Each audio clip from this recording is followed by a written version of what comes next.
A partir de este momento estamos grabando la clase y vamos a compartir pantalla sobre la presentación.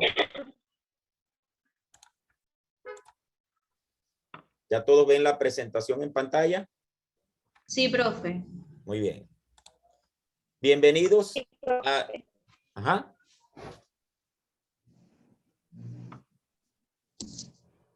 Ajá. Les agradezco entonces mantener su micrófono apagado y cuando vayan a intervenir, que quieren que repita algo, levantan la mano.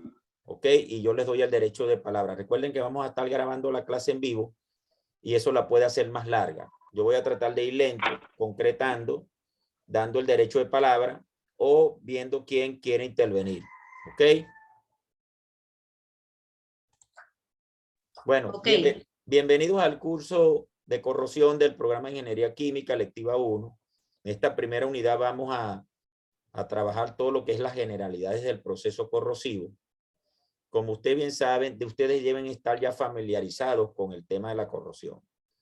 Todos ustedes en su casa en algún momento habrán visto alguna pieza metálica oxidada o corroída, dañada por el efecto del tiempo y del ambiente.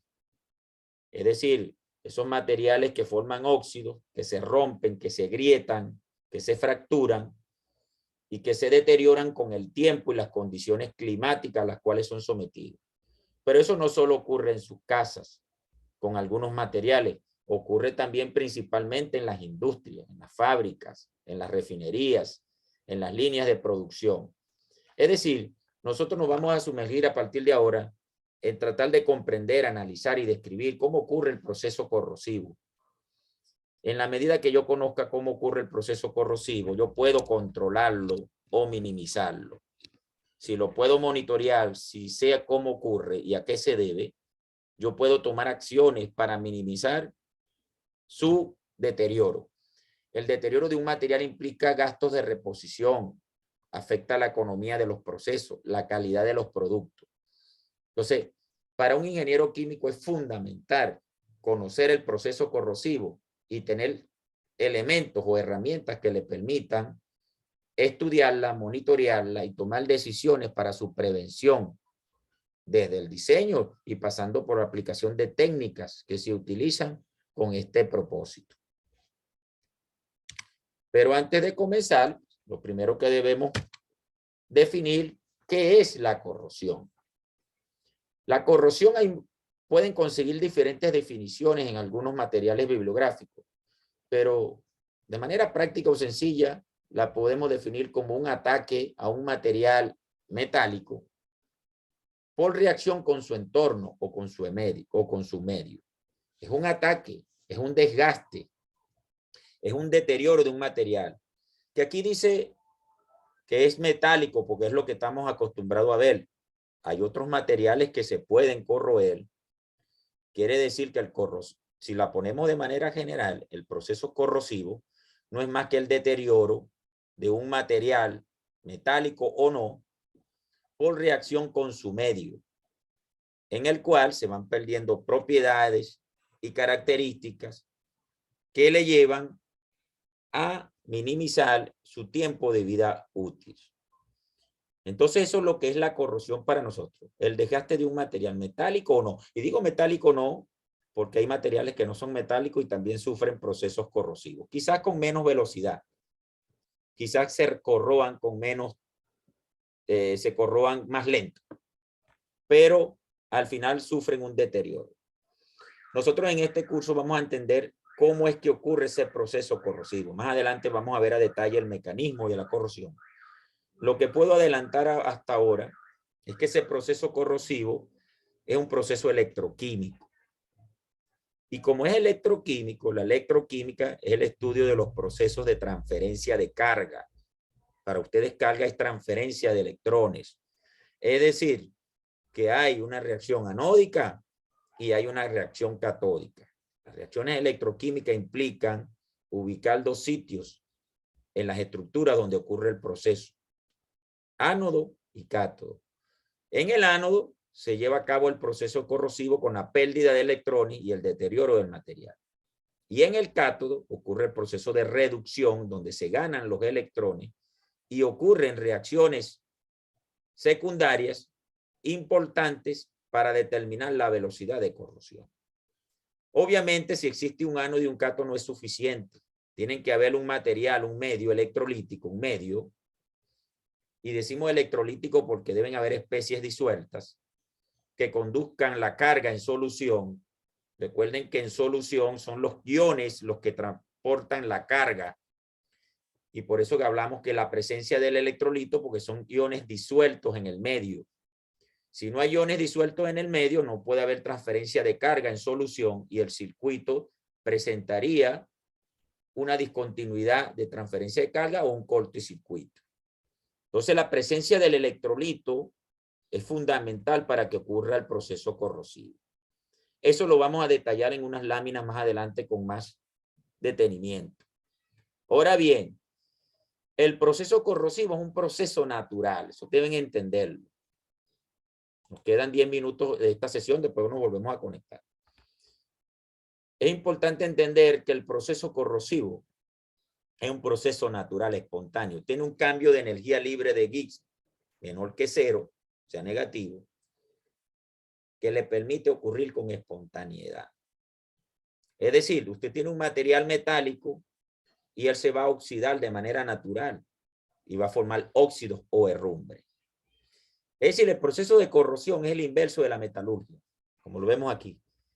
La corrosión como un proceso inverso a la metalurgia. Es decir, usted agarra minerales, hierro, óxidos y sulfuros que están presentes en el subsuelo, en las minas, adiciona energía a través de procesos metalúrgicos que incluyen procesamiento, refinación, fusión en horno, laminación, colado y forja, y construye las tuberías de diferentes materiales, aluminio, acero, acero inoxidable, aleaciones, Hastelloy, Monel, etcétera, y realiza piezas metálicas, ¿verdad? Que tienen un propósito estructural y un fin para usarlo en diferentes procesos, pero después el ambiente, ese ambiente, esa humedad, esos contaminantes, esos electrolitos, se va a encargar de que estos materiales que usted fabricó vuelvan a su estado original de herrumbre, óxidos de hierro hidratados, y se complete como un ciclo. Por eso se dice que la corrosión es el proceso inverso a la metalurgia. Y este es un proceso natural. Estos productos que se forman aquí son mucho más estables que esto. Y el cambio de energía libre de Gibbs va a ser negativo. Y al ser negativo, pues la corrosión se va a dar de manera espontánea. Esto nos dice que hay que lidiar con la corrosión. La corrosión no se detiene, no se acaba, se minimiza. Es decir, nosotros como ingenieros debemos entender que no te vas a quitar de encima el proceso corrosivo. Lo que tienes que tratar de controlarlo y minimizar su efecto. Es decir, bajar la velocidad de corrosión para que el material tenga una vida útil mucho más larga. ¿Se entiende eso? ¿Alguna pregunta o comentario aquí? No, profe, todo bien. ¿Se entiende bien? Sí, sí. Perfecto, continúo. Ahora, ¿cómo se clasifica la corrosión? Ese proceso de deterioro del material que necesita una zona anódica, catódica y un electrolito, se clasifica en 3 grandes grupos, de acuerdo a la definición o a cómo ocurre el mecanismo de la corrosión. Un primer grupo, y es el que vamos a estudiar en este curso, es la corrosión húmeda. Se llama así, corrosión húmeda. Y por definición se dice que cuando la corrosión es húmeda, y como la palabra lo dice húmeda, debe haber presencia de agua, ¿verdad? Como medio electrolítico. Entonces dice, el ambiente corrosivo es agua que contiene especies disueltas. Esto es importante, especies disueltas. Es decir, sustancias que cuando se agregan al agua se disuelven. Es decir, un líquido es un electrolito y el proceso es de naturaleza electroquímica. Cuando estas especies se disuelven, forman iones, entonces tienes un electrolito. Y el proceso es de naturaleza electroquímica, ya dije, reacciones de oxidación en el ánodo y reacciones de reducción en el cátodo. Alguien que se oxida y pierde electrones y una zona que se reduce y gana electrones. Es un proceso de óxido-reducción. Y el mecanismo lo vamos a estudiar más adelante, considerando todos esos elementos que participan en el proceso de corrosión tipo húmeda. Es decir, el ambiente tiene que tener agua con electrolitos disueltos o con especies disueltas. Ahora pregunto yo, ¿qué tipo de electrolito conocen ustedes? A ver.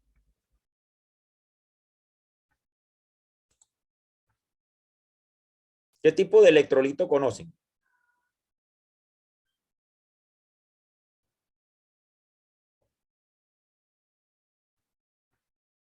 Aló, no todos a la vez. ¿Qué tipo de electrolito conocen?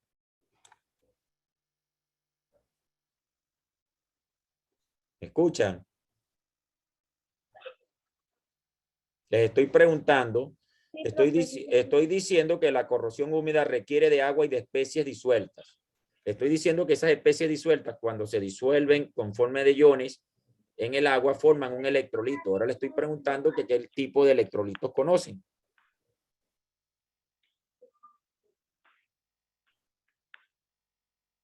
No todos a la vez.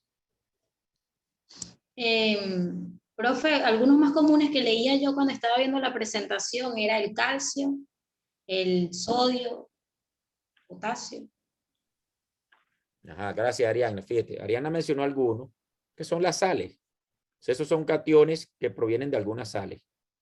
Sales de cloruro de sal, de sodio, cloruro de potasio o hidróxidos de sal, no solamente de sodio y potasio, es decir, sales. Lo que está diciendo Ariana son los cationes que provienen de las sales. Están los ácidos también, ácidos y bases fuertes o débiles. Es decir, toda aquella especie que se disuelva en agua y forme iones es un electrolito. Hay gases que se disuelven en el agua y forman iones, como el dióxido de carbono, el CO2 o el H2S. Cuando se disuelven en agua forman ácido carbónico. Entonces, toda aquella especie que cuando usted las disuelva en agua forma iones, entonces usted tiene un electrolito. Los principales, las sales, los ácidos, las bases fuertes y algunos gases que se disuelven en el agua y forman iones. Esos son los principales electrolitos que vamos a estudiar aquí y que debemos tomar en cuenta porque ellos son los que van a permitir que se dé la corrosión húmeda. Porque vuelvo y repito, por ser un proceso de naturaleza electroquímica, necesitas transferencia de carga, no solo a través de los electrones en el medio conductor, en el material, sino la carga que se transporta en solución a través de los iones. Si no hay iones presentes o si no hay electrolitos, difícilmente se da el proceso de corrosión húmeda porque es de naturaleza electroquímica. Por ejemplo, a manera de comentario, el azúcar se disuelve en agua, pero no forma electrolitos, no forma iones. Es decir, si usted se quiere electrocutar, ni Dios quiera, no puede agregarle sal al agua. Sal no, perdón, azúcar. Porque él se disuelve en agua, pero no forma iones. Al no formar iones, no conduce la electricidad. Pero si usted disuelve sal en agua y se pega corriente, tenga la seguridad que se va a electrocutar. ¿Sí? De todas maneras, no hagan ninguna de las dos cosas.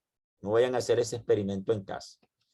Lo que les quiero comentar eso es para que entiendan la importancia de tener electrolitos disueltos o sustancias disueltas que formen iones para que puedan conducir la carga en solución. Otro tipo de corrosión húmeda sería la corrosión en sales y materiales fundidos, es decir, no hay agua, pero están las sales y los materiales están fundidos en forma líquida. Entonces, en este caso, el ambiente corrosivo son las sales, los iones de las sales y metales fundidos a altas concentraciones. Cuando ellos están fundidos a altas concentraciones, ellos se encargan de transportar la carga. Con menor movilidad, pero la transportan. Normalmente se da en sistemas de altas concentraciones, en presencia de salmuera, y para que estén fundidas normalmente están a altas o a moderadas temperaturas. Y el otro tipo de corrosión o grupo de corrosión es la corrosión seca. Aquí se dice que el ambiente corrosivo es un gas seco, que es frecuentemente llamado corrosión química, no es electroquímica, sino química. Y el principal ejemplo es la corrosión a altas temperaturas, es decir, cuando usted tiene un gas seco y está a alta temperatura, ocurre una oxidación química, no electroquímica, como el caso del aire caliente, por ejemplo. Ese oxígeno caliente puede oxidar el acero o a cualquier material sin necesidad de que haya humedad. Entonces, los pasos químicos son muy distintos a los electroquímicos, porque los electroquímicos implica una transferencia de carga, es decir, de electrones. Nos queda un minuto para esta primera bloque. Apenas llevo 2 láminas, todavía falta. En cualquier momento nos va a sacar la conexión. Voy a tardar unos minutos mientras grabo el archivo. Recuerda que la voy a subir a la plataforma. Y nos volvemos a conectar aproximadamente en 3 o 5 minutos. Pueden ir a beber agua, buscar un café y nos volvemos a conectar y continuamos. ¿Les parece? Ok, profe. ¿Vamos bien? ¿Se entiende? Sí. Perfecto. Esperemos que nos saque la conexión. Grabo el archivo y nos volvemos a conectar.